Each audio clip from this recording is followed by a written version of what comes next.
Sussan Ley, this 5th mental health plan. First of all, what do you think a person who is subjected to forced medical treatments is called? They cannot be called a consumer. A consumer is a person who freely chooses. Now, we have 5,700 Victorians every year who say no and mean no to psychiatrists and are force treated anyway, 24/7 torture, indefinite and arbitrary detention if they do not eventually agree to this treatment and agree to the awful labels a psychiatrist wants to give people who are quite often speaking out against what their society is doing. Now, you label a consumer in this document as a user of psychiatric services. The person who is forcefully treated is not a user of these services. The other thing I'd like to ask you about this plan of yours, which just totally ignores the idea that people are forcefully treated. It totally ignores that. I wish there was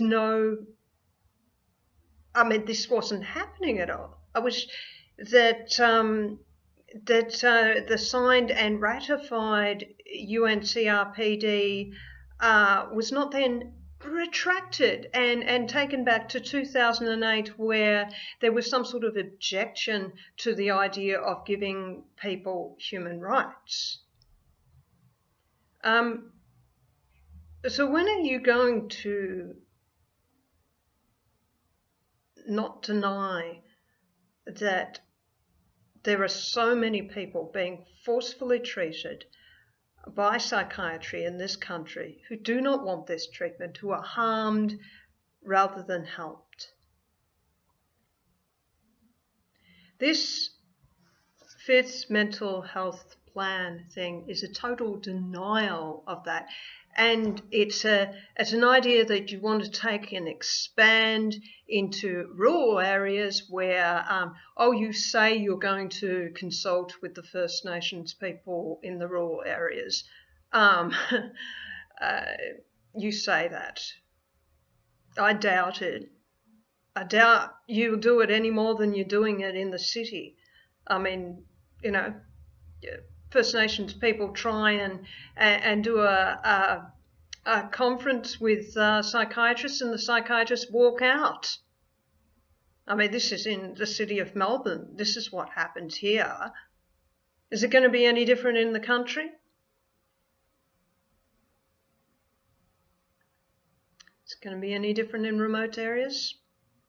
People advocate for things like psychiatry because they have no idea that psychiatry is 24/7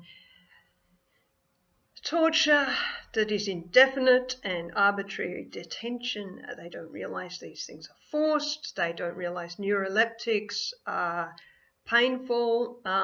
Major tranquilizers are not these calm, soft, gentle things. They are extremely painful. No one will take them.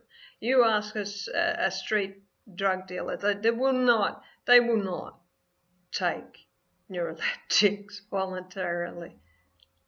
All right, it's not something that's going to relax you or get you high or make you feel good.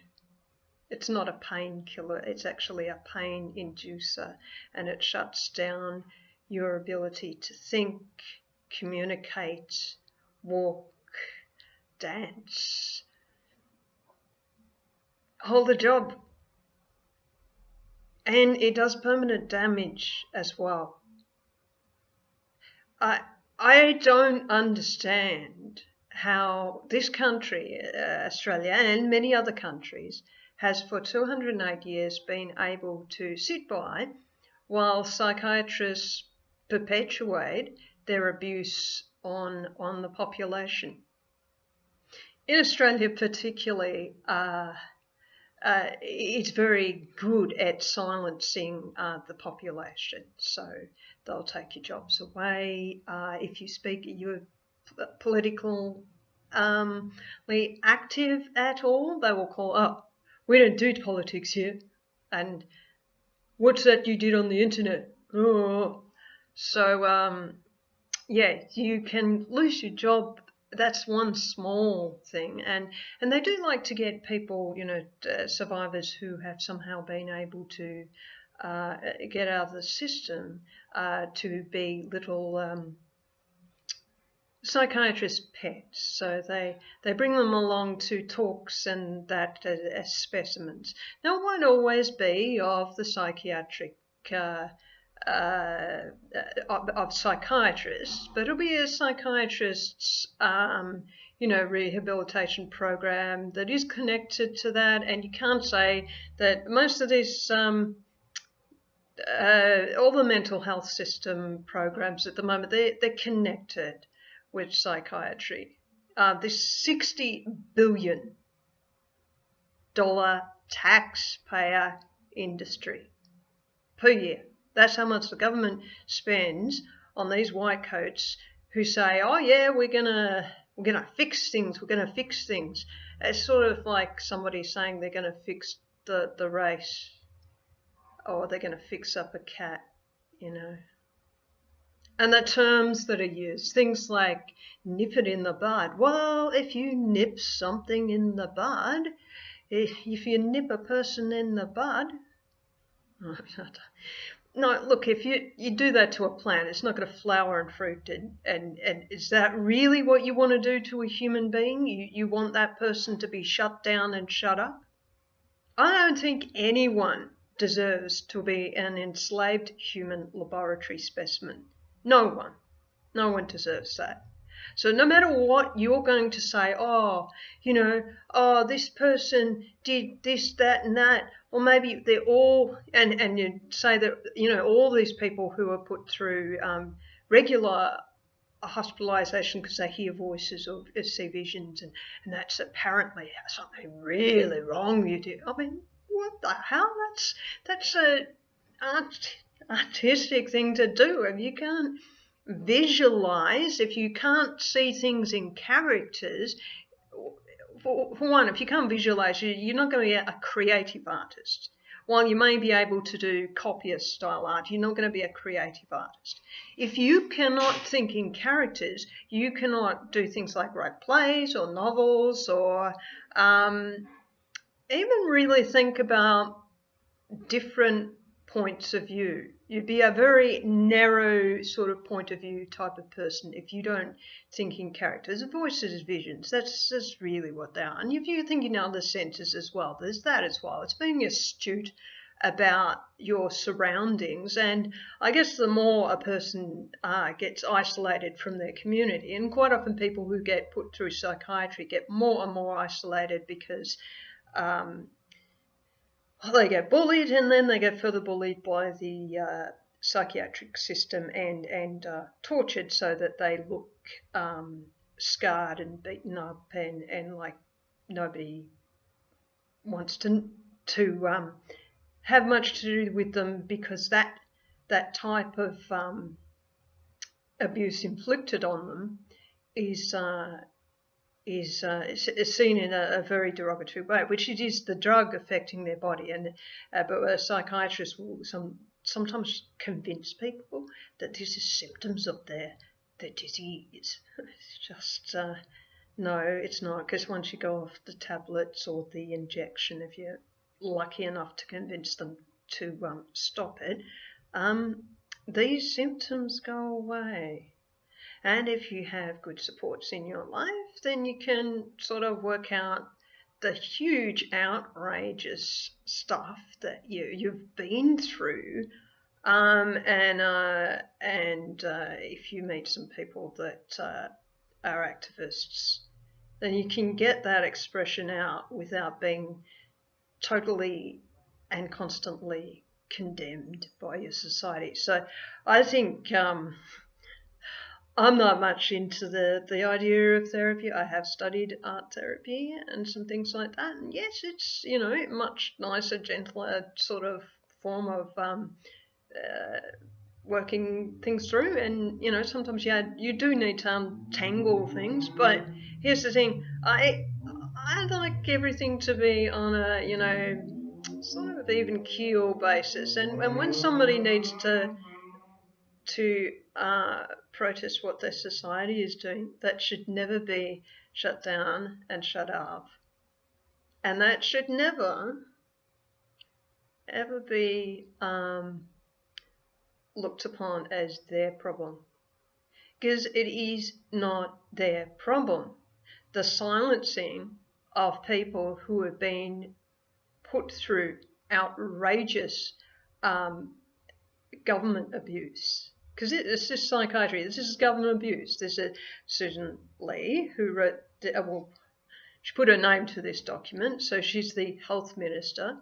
And by the way, I would like the whole idea of mental health to actually, the Mental Health Association, it's a company. It should not be getting government money, and I think we should have moved beyond the idea that our heads can exist in buckets alone. It's not like that. We're bodies, and things that affect our bodies. It's a whole body and mind. There is not a separation happening there. So when people talk about mental health, they're talking about an unspecified crisis, or a crisis that they know about but they don't know what to do about. But sometimes it's a really simple one, like, say, a person is homeless and they don't have a job. So it's generally a few different things, and they don't really have anybody friendly to talk to who understands them. So it's generally a number of things, and that's too hard for people to work out. There's also resurfacing trauma, and that's usually because people can get re-traumatized. But a lot of the stuff that's out there is in movies and on television is really quite insensitive towards people. I mean, if you think of all the misogyny out there that regularly re-traumatizes women who have been through horrendous abuse. But if you think about the re-traumatization of what happens to psych survivors after they've been through all that, and they have people calling each other when they divorce, they'll call each other the mentally unstable, and they don't realise. Most people don't realise where that can lead to. So it's only a quarter of the population that gets subjected to this stuff. Only a quarter, but I mean that's still a large portion of people. So why isn't a quarter of the Australian population, 6 million people, out there and protesting? Well, the reason why they're not protesting is because, as I said before, this stuff that gets forced into a person's body, it totally disables your ability to think. So you can't string a sentence together. Even if you were really good at doing it in the first place, even if you had gift of the gab, suddenly you're shut down. To stand up and walk around is quite painful and results in sometimes collapsing. When I was on these things, I could not stand up for more than 2 minutes. So it's not something that's conducive to being able to protest. And the other thing is, if you're on a CTO and on these drugs and you're seen to be saying you don't wants these things, you're going to be hospitalised. And you're going to be hospitalised until you agree to take the drugs and to stay keeping the drugs and agree that you're mentally ill. Okay, so let me explain that again. If you protest, if you say, I'm a political activist, no, I don't agree with taking these drugs, you need backup. You can't be alone. Otherwise, they're going to say, no, you're mentally ill. You need to be drugged and taken into hospital. And you can't be in a situation where you're surrounded by assholes. You just cannot. You need to be, if you're going to protest, you really need to know that there are people who are going to not only stand up for you, but they'll stand by you and they will fight for you. In protest-wise, they will fight in the courts. They will make sure that these bastards do not harm you. It's a hard thing to do in a regime, and I think most of the people who have been through other kinds of regimes understand exactly what psychiatrists are talking about. And this is what makes it even more horrendous in Australia when you have refugees being settled here. Well, they still are, but people hoping to come to this land they think is going to, be a democracy, and it's not, and they're traumatized. They go and see a doctor because that's what people tell people to do who are traumatized. But when you think about it, a traumatized person is not, they don't have a medical emergency. Well, sometimes they do. They could, they might need their appendix looked at. They might need it out, it might be about to burst or something. Or they might have, cancer or hernia or something, something like that.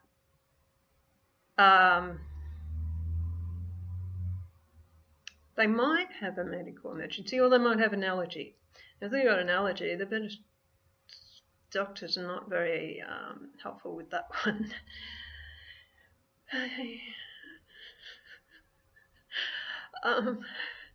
Anyway, yeah, so to go to a psychiatrist and be told that everything that you're feeling and thinking is delusional, and then be told and forced to take poisons that just make your life hell.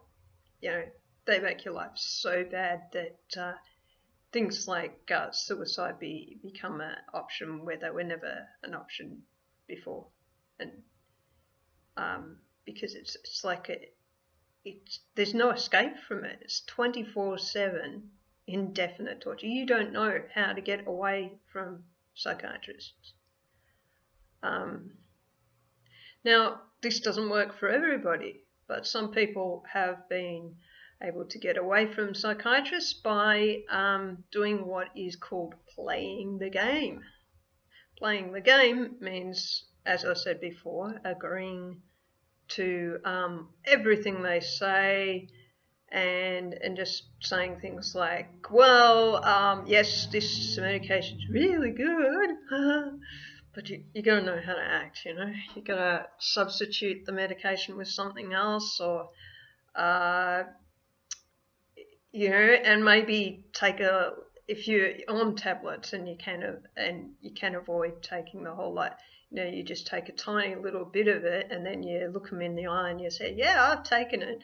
Or the one that I used to do, so it was what I did one time. Another time it was like, yeah, I took it and threw it in the bin. But I didn't say that last part, all right? So, yeah, so these evil people will hold you forever, and sometimes if you can't convince them that you're going to take it forever and that you're you're brainwashed by their doctrine, they will hold you forever, and they will hold you in hospital as long as they want, and they'll punish you with higher doses, electricity, more types of drugs, so you get polypharmed, and those what I call was it 4-point fetters. They're Velcro straps, and they just hold you down, or they strap you to the yeah. And that's all for not complying. Sometimes it's for people who fight back. I was never able to fight back in any other way than verbal, because I looked at them and I just thought, well, that's not going to work out for me, is it? They're sort of bigger, stronger, more of them. I sussed it out that I wasn't Jackie Chan. Okay, yeah. So, what I'd like to say is this fifth mental health plan really needs to be thrown in the bin, because there is nothing in there that's going to give Australian citizens. Okay, let's talk about the citizens in Australia first up. Australian citizens, but people visiting Australia as well, they can be got by the psych system. Residents can be got by the psych system as well. But I'm just going to first off say Australian citizens, And if you thought you could escape into the rural areas, not anymore. Apparently, they want to head in there and expand. And they want more than 60 billion a year. That's a bit much from the taxpayers. Now, this is all tied to psychiatry. None of these rehabilitation industries work because there is forced treatment. If there was no forced treatment, if Australia actually agreed like they did in 2013 when they signed and ratified the UNCRPD optional protocol, and they'd said, no, we agree fully to the CRPD. There would be no forced treatment. Instead, forced treatments have increased since then. And it's just horrible. Just absolutely horrible. And while I'm free, I don't want this monster around. There's something that happens when you've been subjected to something like this, and you can see the injustice. You don't. It's not easy to just keep quiet and go, okay, well, I'll just keep quiet about all those 14 years of government abuse, and I know it's still happening to other people, but I'll just shrug my shoulders and not care. Nah. Sort of kind of happening. Plus, that's not something that can happen for a person. Well, not for me. And especially not because I've worked as support worker in group situations where people have shared the horror of what happened to them, not only through psychiatry but also through other situations in life that meant they ended up in psychiatry. And some of these people, they weren't even teenagers when they were got by psychiatry. They were forcefully drugged so young that they've never been allowed to live. And they're intelligent people. People who get diagnosed with things like schizophrenia, some of the most intelligent people and creative people, because the reason they get diagnosed is just slightly outside the regular same, and that's important in society. very important in society to have people that are going to think outside that the propaganda and actually be able to say, oh, hang on, this will work better.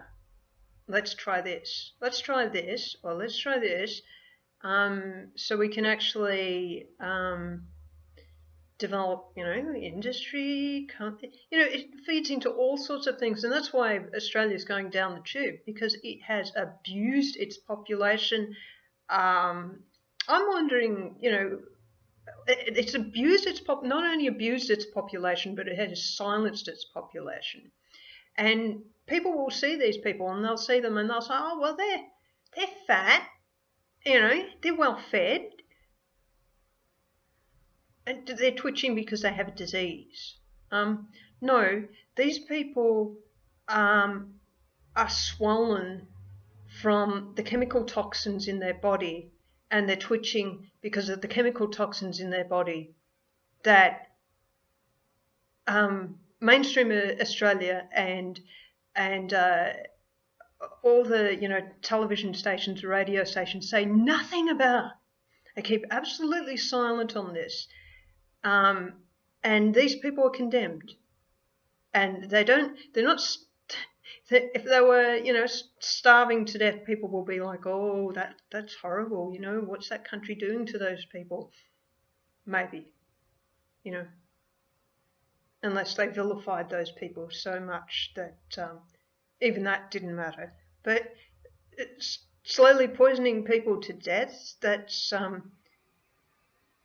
pretty horrible. Doesn't matter whether they're fed with bad food or not, and have some weight, and they're still dying from poison that being used as human laboratory specimens. It's one of the most disgusting things that the human race has done, and they've done it on such a big scale. Increased it 400-fold. Psychiatry has increased, I think, in the last four years, I think it is. That's an incredible way to increase a scam industry. And it is, it's a scam industry. But it's not only a scam industry, it's a government regime. That's why I call myself a regime survivor, and all psych survivors are. We're regime survivors. Our government has done this to us. Not only, I think the psychiatric regime needs to be held accountable. The AMA, the psychiatrists, and the AMA can push it onto the psychiatrists. But the thing about our government has written that doctors are not to be charged for doing medical experiments, so they can do medical experiments on anybody and get away with it. So someone has to be held accountable, and if it's Sussan Ley, then it's Sussan Ley. Do you know what I mean? We're not going to stand for this anymore. This regime has to end in 2016. We can't have our population destroyed like this. We're ending up as a land of invalids.